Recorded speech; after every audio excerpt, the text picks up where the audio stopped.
राधे राधे। आज है पुरुषोत्तमी एकादशी। पुरुषोत्तम मास में पड़ने वाली एकादशी जिसे पद्मनी एकादशी भी कहा जाता है और कमला एकादशी भी कहा जाता है। तो चलिए जानेंगे इसकी पौराणिक से एक व्रत कथा। एक बार धर्मराज युधिष्ठिर ने कहा कि हे पुरुषोत्तम, अधिक मास के शुक्ल पक्ष की एकादशी का क्या नाम है? इसके नाम, व्रत की विधि तथा महात्म्य विस्तार पूर्वक मुझे बतलाने की कृपा करें। भगवान श्री कृष्ण ने कहा कि हे पांडुपुत्र, पुरुषोत्तम मास, अधिक मास अथवा मल मास के एकादशी को पद्मिनी एकादशी कहा जाता है। यह अनेक पुण्य को देने वाली है। इसका व्रत यत्न पूर्वक करने से मनुष्य विष्णु लोक को प्राप्त होता है। इसके महत्व का वर्णन करने की सामर्थ्य चार मुख वाले ब्रह्मांड में भी नहीं है। फिर भी पूर्व काल में ब्रह्मा जी ने पापों को समूल नष्ट करने वाली इस पद्मिनी एकादशी के व्रत का जो महात्म है वही मैं तुमको सुनाता हूँ। भगवान श्री कृष्ण बोले कि हे राजन, दशमी के दिन व्रत प्रारंभ करें। दशमी के दिन कांसे के पात्र में भोजन करना तथा मूंग, मसूर, चना, साग, मधु और पराय अन्न का सेवन, ये 8 चीजें वर्जित होती हैं। अवश्य अर्थात जो चावल आदि का भोजन करें। नमक नहीं खाना चाहिए। भूमि पर सोएं तथा ब्रह्मचार्य से रहें। एकादशी के दिन प्रातः काल उठ करके शौचादि से निवृत्त हो दंत धावन करें और 12 कुल्ला जल के करके शुद्ध हो जाएं। सूर्योदय होने से पहले गोबर, मिट्टी, तिल, कुशा तथा आंवले के चूर्ण से विधि पूर्वक स्नान करते हुए कहें कि हे मृतिके, तुमको 100 भुजा वाले श्री कृष्ण रूपी वराह भगवान ने धारण किया है। ब्रह्मा जी ने तुमको दिया है और कश्यप मुनि से आमंत्रित की गई हो। मेरे नेत्रों, बालों और सारे शरीर में लगा करके मेरे अंगों को पवित्र करें। हे मृतिके, मैं तुमको नमस्कार करता हूँ। समस्त औषधियों से उत्पन्न और गौ के उदर में स्थित पृथ्वी को पवित्र करने वाला गोबर मुझे शुद्ध करे। ब्रह्मा जी के थूक से उत्पन्न लोक को पवित्र करने वाले आंवले, तुमको नमस्कार है। तुम्हारे स्पर्श से मेरा शरीर पवित्र हो। हे शंख चक्र गदा धारण करने वाले विष्णु भगवान, आप मुझको अपने तीर्थ में स्नान की आज्ञा दीजिए। इस प्रकार वरुण के मंत्रों को पढ़ते हुए गंगा आदि तीर्थों का स्मरण करके जलाशय में विधि पूर्वक स्नान करें और मुख, पीठ, हृदय तथा शरीर का खूब अच्छी तरह मार्जन करें। फिर सुंदर स्वच्छ श्वेत वस्त्र धारण करके संध्या तर्पण आदि नित्य नियम करने के बाद विष्णु भगवान के मंदिर में जाकर के उनकी पूजा आराधना करें। तत्पश्चात घर आकर के स्वर्ण के बने हुए राधिका सहित, कृष्ण और पार्वती सहित भगवान शिव की विधि पूर्वक पूजा करें। कलश के ऊपर तांबे या मिट्टी के पात्र में स्वर्ण अथवा चांदी की विष्णु भगवान की मूर्ति स्थापित करके पूजन करें। प्रेम के वशीभूत होकर के भगवान के सामने नृत्य और गायन तथा कीर्तन आदि करें। नीच मनुष्य से वार्तालाप ना करें तथा झूठ ना बोलें। रजस्वाला का स्पर्श ना करें तथा ब्राह्मण और गुरु की भी निंदा भूल कर भी ना करें। इस दिन धर्म शास्त्रों और पुराण आदि की कथा सुननी चाहिए।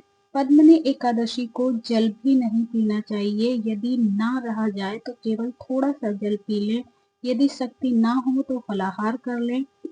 समस्त रात्रि भगवान का कीर्तन, पूजन तथा जागरण करना चाहिए। प्रथम पहर की पूजा में नारियल, दूसरे पहर में बिल्व पत्र, तीसरे में सीताफल और चौथे पहर में सुपारी तथा नारंगी अर्पण करनी चाहिए।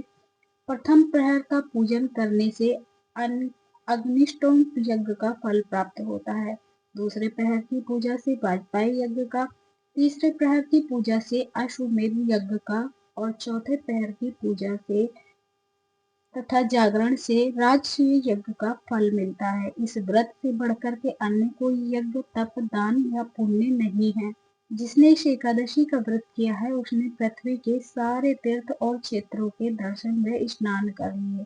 इस प्रकार सूर्योदय तक जागे और सूर्य के उदय होने पर उत्तम नदी, सरोवर या तीर्थ स्थल में जाकर के स्नान करें तथा विधि पूर्वक भगवान का पूजन करें और श्रेष्ठ ब्राह्मणों को भोजन कराएं। घड़ा आदि का पूजन कर ब्राह्मणों को दान कर दें। जो मनुष्य उपयुक्त विधि अनुसार व्रत करते हैं उनका यह व्रत सफल हो जाता है तथा अंत में मुक्ति भी प्राप्त होती है। श्री कृष्ण भगवान ने कहा कि राजेंद्र, जिसने पद्मिनी एकादशी का व्रत कर लिया उसने मानो सभी व्रतों को कर लिया। अब तुम इस एकादशी की कथा को ध्यान पूर्वक सुनो। एक समय कार्तवीर्य ने रावण को बंदी गृह में बंद कर रखा था। तब पुलस्त जी ने कार्तवीर्य से विनय करके उसको छुड़वा दिया। इस घटना को सुन करके नारद जी ने पुलस्त जी से पूछा कि हे मुनि, जिस महावीर रावण ने समस्त देवताओं सहित देवराज इंद्र को भी जीत लिया था, उसको कार्तिवीर्य ने किस प्रकार जीत करके बंदी बनाया, इस वृतांत को मुझसे विस्तार पूर्वक सुनाइए। तब पुलस्त जी ने कहा कि हे नारद, पहले आप कार्तिवीर्य की उत्पत्ति का वृतांत सुनिए। त्रेता युग में राजा है के वंश का कृतवीर्य नाम का एक महिष्मती पुरी में राजा राज्य करता था। उस राजा की 1000 परम प्रिय स्त्रियां थीं, परंतु उनमें से किसी के भी कोई पुत्र नहीं था। पुत्र प्राप्ति के लिए राजा ने अनेक प्रयत्न किए, किंतु भाग्यवश राजा के पुत्र नहीं हुआ और सब यत्न निष्फल रहे। पुत्र के बिना राजा को सारा राज्य दुख में प्रतीत होता था। कुछ काल बाद राजा को यह ज्ञात हुआ कि तप से सभी अभीष्ट फल की सिद्धि हो सकती है। यह सोच करके राजा कृतवीर्य तप करने हेतु वन में जाने की तैयारी करने लगे। राजा को वन में तप के लिए जाते हुए देख करके इक्ष्वाकु वंश में उत्पन्न राजा हरिश्चंद्र की पद्मिनी नाम वाली कन्या, जो कि राजा की परम प्रिय रानी थी, साथ जाने को तैयार हो गई और दोनों ही अपने सुंदर वस्त्राभूषणों को त्याग करके वल्कल वस्त्र धारण कर गंधमादन पर्वत पर तप करने के लिए चले गए। राजा कृतवीर्य और रानी पद्मिनी ने उस पर्वत पर 10,000 वर्ष तक तप किया, परंतु फिर भी उन्हें पुत्र की प्राप्ति नहीं हुई। तब उस पतिव्रता रानी पद्मिनी ने अपने पति के शरीर में केवल नस और अस्थि मात्र देख करके महासाध्वी अनसुईया जी से पूछा कि हे साध्वी, मेरे पति को तपस्या करते हुए 10,000 वर्ष बीत गए हैं, परंतु भगवान फिर भी प्रसन्न नहीं हुए, सो इसका क्या कारण है? आप कृपा करके कोई ऐसा व्रत कहें जिससे भगवान हम पर प्रसन्न हो और हमें चक्रवर्ती पुत्र की प्राप्ति हो। पद्मिनी से अनसुईया जी ने कहा कि हे सुंदरी, वर्ष के 12 मासों के अतिरिक्त एक अधिक मास होता है जो 32 मास के पश्चात आता है। इस अधिक मास के शुक्ल पक्ष में द्वादशी युक्त पद्मिनी और कृष्ण पक्ष में परमा नाम की 2 एकादशियां आती हैं। शुक्ल पक्ष की पद्मिनी एकादशी को जागरण सहित तुम उसका व्रत करो। इस व्रत के करने से भगवान तुम पर प्रसन्न होकर के शीघ्र ही पुत्र देंगे। इसके पश्चात अनसुईया जी ने रानी से व्रत की सब विधि कही। उसको सुनकर के रानी पद्मिनी पुत्र प्राप्ति की इच्छा से इस व्रत को करने लगी। वह सदैव एकादशी को निराहार रहती और रात को जागरण करती। व्रत के समाप्त होने पर भगवान विष्णु प्रसन्न होकर के गरुड़ पर आरूढ़ होकर उसके पास चले आए और वर मांगने के लिए कहा। तो रानी ने इस पर उनकी स्तुति करते हुए विनय की और हे महाराज, आप मेरे पति को वरदान दीजिए। भगवान बोले कि हे सुंदरी, मलमास के समान मुझको और कोई दूसरा मास प्रिय नहीं है। इसमें एकादशी का जो व्रत तथा जागरण अनसुईया जी के कथा अनुसार तुमने किया है, उससे मैं तुम पर अत्यंत प्रसन्न हूँ।